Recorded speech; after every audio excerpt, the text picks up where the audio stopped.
Hello, let's make a try and make duplex printing calling Reinsertion on the 69-6800 and how to do it from the RIP from the Production Pro.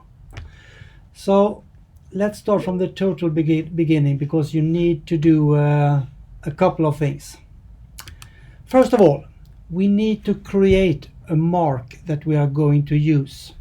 And that mark needs to be a little bit bigger than this normal 5 by 5 millimeters. So what I did, you open InDesign and you make a document. So this is my document setups and I do it 5 by 15 millimeters. 5 by 15 millimeters. And I just fill that area with black. So this is my swatch and I'm using black. And then from this one I create a PDF. And you just use simple normal printing PDF. So when you export it, you can use the high quality print. Perfect. No changes whatsoever. What you will get is a PDF, and the PDF is 15 by 5 millimeters, and that is my PDF. When you have that PDF, you will need to go to the RIP window. So let's open up the RIP. When I'm in this window, we need to do something in the Composer. Composer is a part of the settings of the RIP. To go there, you need to go to the System, so in the System tabs, and you will go down to let's see if I can find it, mark sets. So in mark set, these are the marks that you can use today, but we are missing my special 5 by 15. So we say Open Composer. When you click this one, I hope it will work. In my case, I get this nice window because he is asking for the name of the RIP, and I don't have that name. I have the same thing here, but now I have the IP number to the RIP. And this is the window that you will open. So you will have Jobs, Workflow and System in Composer. So now you are in the Composer settings on the RIP. So we are still missing my special marks. So in Mark Elements, System, Marks Element, I need to import one. So I will go to my desktop, not there, there it is, desktop, and I will have my Reinsertion. This is my PDF 5 by 15, and I say yes, this is the one, and now it's in the list. Now I have a mark that I can do something with. So this is step one. This mark is now in Mark Elements. Let's go for Workflow. I need it also to be in this list as a mark set. So I will say New Mark, and this one I call Reinsertion. Print one more time in English. And it is a graphic element, and I can give it a description. Duplex printing, and say next. This is just for information. Next. So now I'm opening the window how the mark should behave. So this is just sample things. And now I want to add my mark, and I don't want to use the square one. So I go to my book, and now I should have Reinsertion mark that I created. So this is my 5 by 15 PDF, and I say this is the one I want to use. And now you will see it changing, and I get my mark in the middle here, because right now I am in the middle of everything. To print reinsertion mark, this is for the press to detect where every repeat is starting, so all labels will be on top of each other when you print the back side. So when you print the first side, the mark needs to be in the bottom right. So it needs to be in the bottom right. And now you will see the mark is moving and it applies in the bottom right. I want it to be like 20 millimeters in, so it doesn't look at the same place where you might have a normal Eyemark. So let's say 20. Now I'm not sure if it's minus or plus, so let's see. It was correct. It moves 20 millimeters in the document. So this is the printing way, and the mark will be printed in the bottom like this.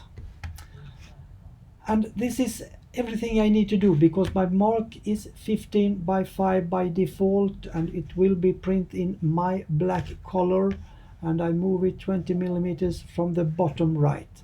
This is the behavior of this mark. So now I say save.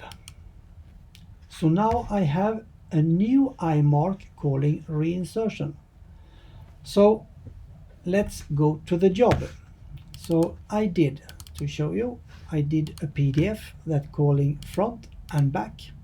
So my front PDF, let's open it as a PDF. It looks like this. So it's variable.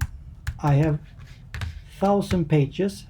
This is just for showing how things working. So I have 1,000 numbers, and this is calling front with a black die line, but the size is 94/135. So actually I will see this. This is not a die line, it's a line that is 2 millimeters inside the format, so I can see that the labels will be on top of each other. So this is the front one, and this is the back one.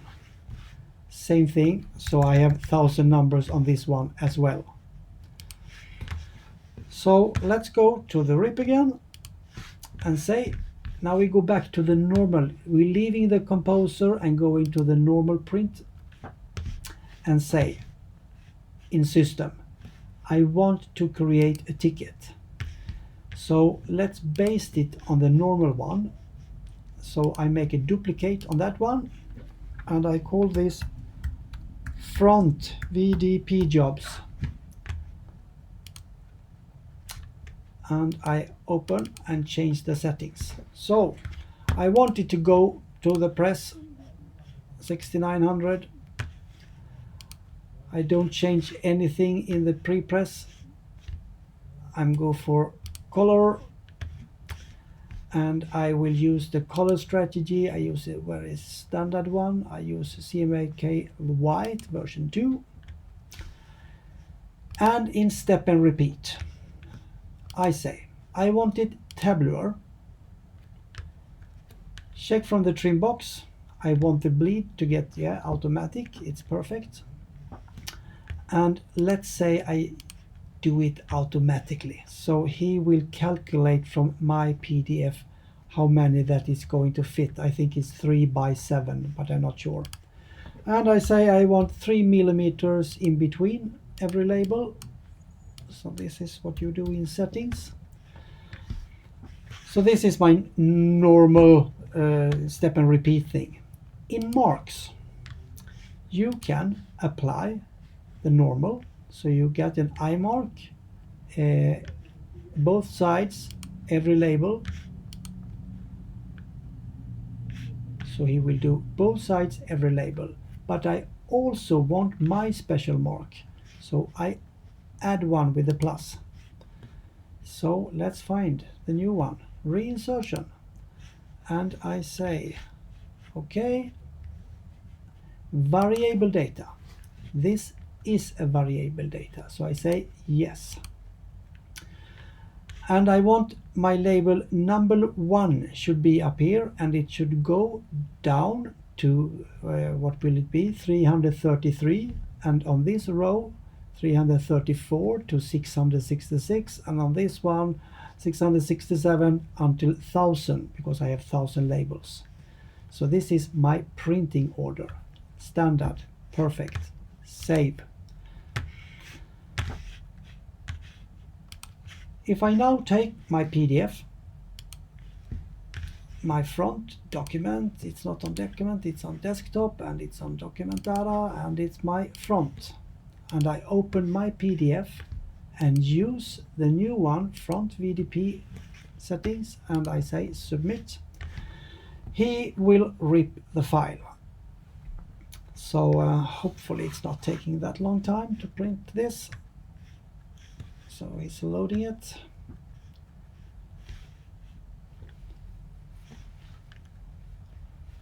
I want you to see something before I do the back side, so you will see what I'm doing.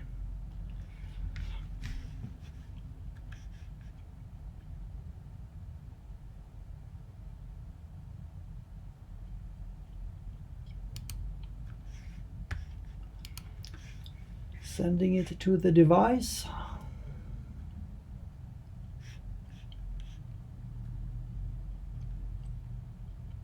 Sorry for this waiting. If I had a nice movie program, I can actually make it shorter, but I don't have it, so you have to wait. So, finished. I go for the preview.